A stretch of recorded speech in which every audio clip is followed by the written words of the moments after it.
बिस्मिल्लाहिर्रहमानिर्रहीम। अस्सलाम वालेकुम। Hello friends, welcome to my channel. आज का हमारा सवाल है, सिलाइयाँ टेढ़ी मेढ़ी क्यों हो जाती हैं।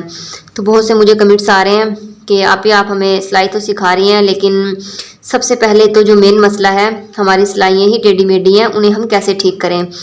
पहले भी मैं इस टॉपिक पर वीडियो बना चुकी हूँ, लेकिन अब दोबारा रिक्वेस्ट है, इसलिए दोबारा से हम इस पर वीडियो बना रहे हैं।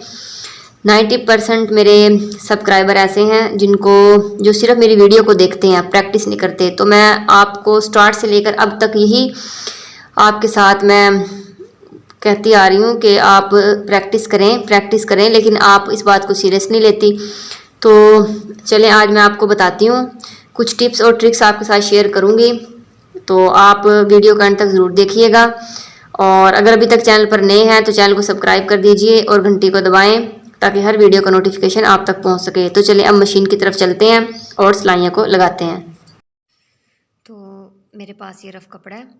सबसे पहले मैं इस पर किनारे की सिलाई लगा रही हूँ। ठीक है, एक साइड से आपने इसको स्टार्ट करना है और कपड़े को आपने डबल करना है। जैसे हम फोल्डिंग बनाते हैं, इस तरीके से, सिंगल आपने नहीं लेना।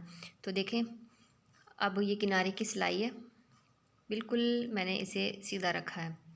ठीक है, अब आप ये देख लें, ये एक पाँव की सिलाई बिल्कुल इसके साथ साथ आपने लेनी है। अब एक पाँव आपको नज़र आ रहा है, ये देखें बिल्कुल सीधा, इसको बोलते हैं एक पाँव की सिलाई। किनारे की वाली सिलाई के साथ साथ बिल्कुल आपने इस पाँव को रखना है और इस तरीके से एक एक पाँव की सिलाई आपने लेनी है। बस जब आपकी किनारी और पाँव की सिलाई ठीक हो जाएगी तो समझ लें आपकी सारी सिलाइयाँ ठीक है।